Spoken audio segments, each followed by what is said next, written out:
Hey everyone, Dankest Dad here, and I know it's been a while, but it's good to be back on YouTube with some more Universus content. So, with the release of Attack on Titan, Battle for Humanity, cards have gotten a bit more expensive to acquire, so I'm going to be trying out something a little bit different this set.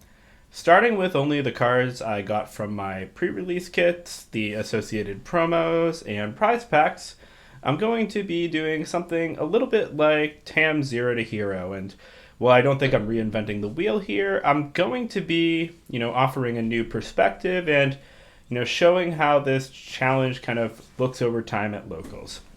So, starting with my 28 packs and promos, I built a deck for the LQ at my local for week one. And every week I'm going to be buying three more packs. And at the start of these future videos, I will be going over the contents of the new packs, how they perhaps fit in my card pool or pull me in a different direction.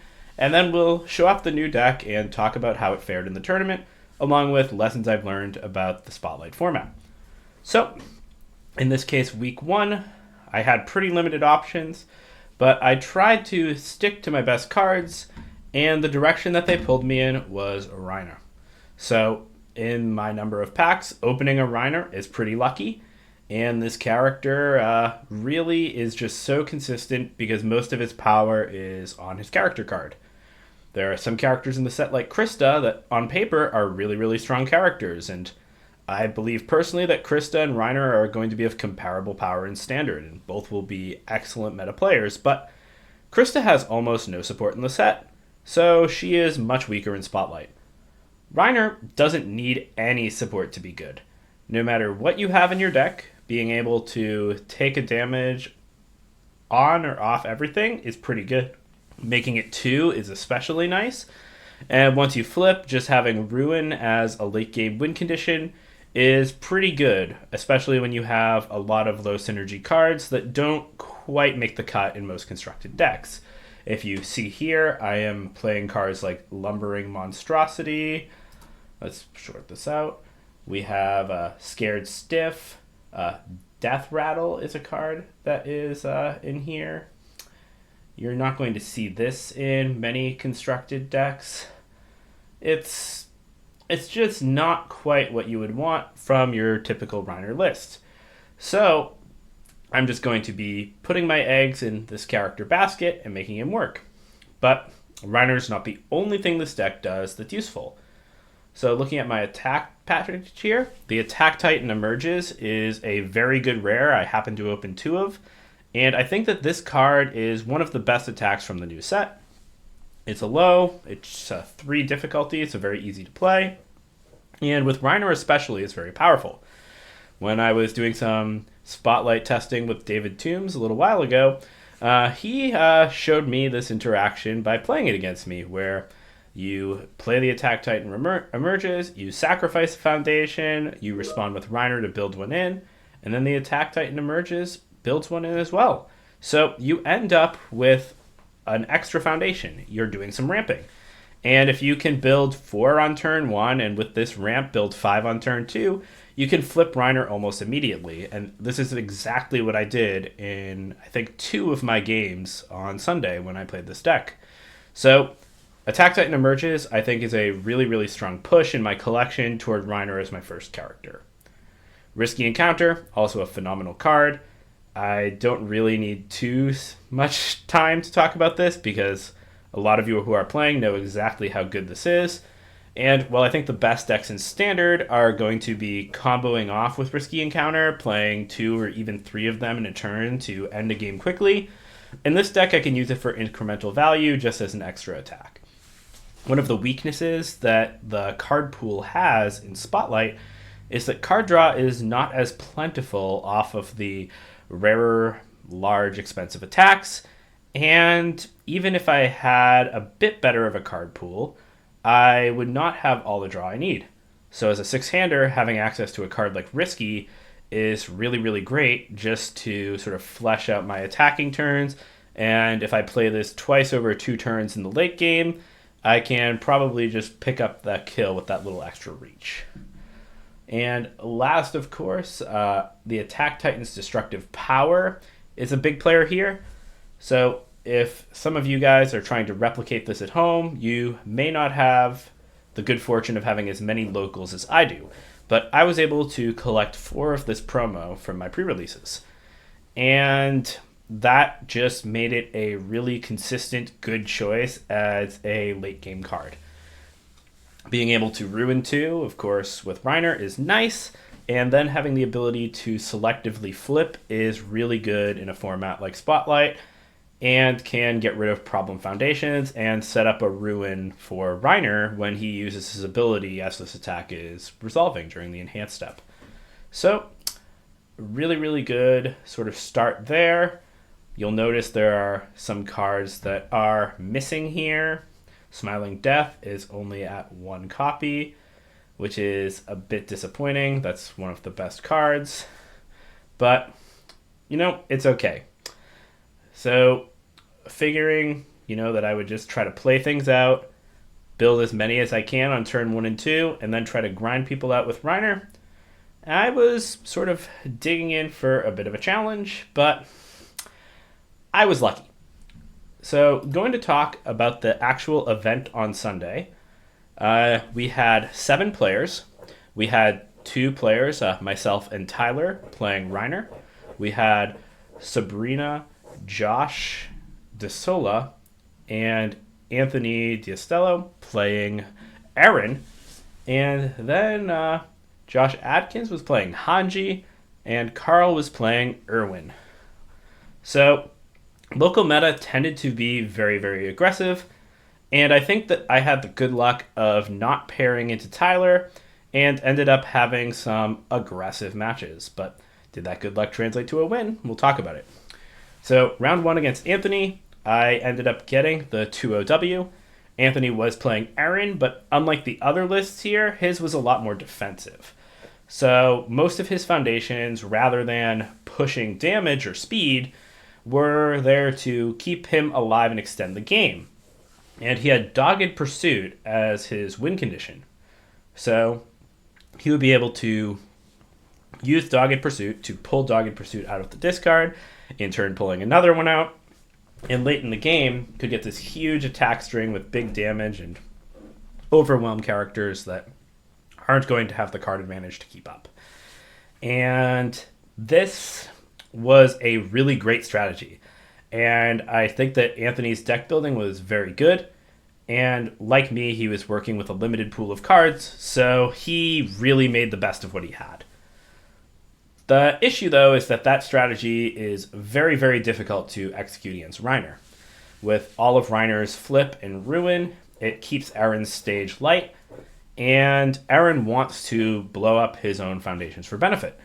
So when you're being taxed by Reiner and you need to blow things up to make your effects work, you start to run out of foundations very quickly. And Anthony just was not able to punch through my defenses meaningfully when he was on the draw. And when he was on the play in game 2, he had a bit of a hotter start, but it just was not enough. So, overall, good first match. But I think that the lesson learned is that if you are looking to play Aaron or a more aggressive character, you either need to prepare tools to deal with characters like Reiner that are going to tax your foundations, just because that is a big theme in Spotlight with Ruin, or you need stuff that's going to let you punch through and get to him first. But good games to Anthony, solid round 1, and looking at the next one, we paired into Josh DeSola. So Josh won the coin toss for this one, and on the play, he had me on the back foot pretty early. Josh had a more, I think, complete Aaron deck that probably is a lot closer to what most of us would want to build with Aaron, where he is blowing up his foundations, milling cards, discarding cards, and using the triggers that remove from the discard pile to get extra damage on things. And he was popping off. Deck was great. The issue that I ran into game 1, though, I think was a deck building error on my part. So Josh is playing his attack string. I'm sitting pretty comfortably at 20 health. I have 3 cards in hand, and Josh plays a Besiege. And for those of you who don't know, Prestige is a 3 difficulty attack that can't be blocked by cards with block mods less than 3. And I did not put enough of them in my deck or decide to hold enough of them in that matchup. And the reason for that is because thinking I had low card quality, the best thing that I could do was have efficient block mods, efficient check values, and try to just get my stats from the cards that way rather than effects on foundations or attacks just because I lacked impactful ones. And this doesn't work again. It's Besiege. It just goes through, it says unblockable, and it gets you. So Josh was able to push me down game 1 between that and a really timely response from sacrificing for the cause to stop my Reiner reset. He just blew right through me. And game 2, I was kind of able to turn things around. Being on the play against aggro was good. And I was able to hold the right blocks for Besiege the one time I needed to, which was pretty fortunate. Usually I would just not be able to, even if I wanted to, with the deck I have. And game 3, we didn't really have time to get started, but I think I was in an alright spot. In any case, though, was a very close match, well played. And I think that the big takeaway there is to kind of keep an eye out for cards like Besiege that can have a lot of impact in a format like Spotlight, and think about whether your deck respects those cards existing and plays around their effects well. So, in the final round, I paired into the second table, Josh paired up into the other Josh, and we did some battle. Carl playing Erwin, I think, was kind of in a similar spot to Anthony, where he was playing a deck that did not have all of the synergy pieces he wanted. Namely, Carl only owns one Wall Maria's Might. And for that reason, Erwin got a bit overwhelmed by Reiner. Even being a 7-hander instead of a 6-hander, Erwin was not able to generate a ton of card advantage. And he also ended up getting ground out by the Ruin effects. Particularly because Erwin's enhanced to build a foundation builds a face down one when he removes 3 counters. Reiner can deal with that pretty well because Reiner just has to commit and get rid of it or sacrifice and get rid of it. So while Erwin is going to be getting counters back from foundations being destroyed and his attacks hitting me, I'm going to be able to ruin them more quickly than he can build them. And this puts Erwin on a pretty fast clock. So if he had cards like Wall Maria's Might that were drawing him lots of cards, he could theoretically build out. But there is another aspect of Spotlight that comes up here. And that is the fact that 0 difficulty foundations are very limited. So if you want a consistent deck in Standard and are playing a 7-hander, if you're looking for a 60-card list, about 14 or 15 0 differential foundations is the right number to have if you want to have 2 in your hand going first post-mulligan over 80% of the time.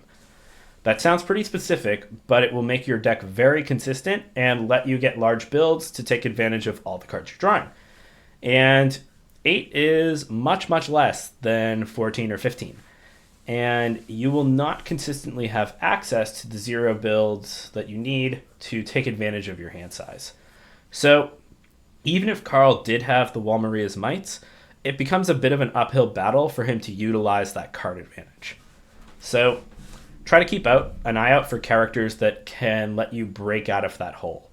So Josh Adkins' Hanji deck, I think, was an excellent example of this, where going first even, Hanji still has her backup in play that she can commit to past checks. So while her card pool won't be super clear, she can build one difficulty foundations that other characters wouldn't necessarily be able to because she has that extra +1 to her check on the play. And on the draw, she has her character and that and can almost always build 5 if she's heavily weighted toward foundations, as I believe the best Hanji list in Spotlight will be. Another character that can do this pretty well is Emir, and I know a lot of people have tested Life Aggro and have really loved it, but with her, she has her form to build in a foundation that's in her card pool. And that is really awesome for her because it lets her just play lots of 3 diffs, and it lets her just keep going and keep building and really leverage the 7 cards that she gets. So Another good spotlight insight, try to find ways to actually utilize the cards in your hand. And if you don't have those ways to build, try finding discard effects or other ways that can convert those cards into advantage rather than just leaving you with gunk that you need to review later. But you'll see here that although we both won, I won 2-0 and Josh won 2-1. So on the back of tiebreakers, I actually was victorious in the first LQ of this challenge. So rather than, I think, having to climb my way to the top as I expected, I get to start there and I have to defend my spot. So next week we'll see how things change, but I have opened the packs already and I don't think Reiner will be returning, and I'll explain to you why next time I record. Thanks for watching, hope you enjoyed the video, and I look forward to updating you next week with how things go. Peace.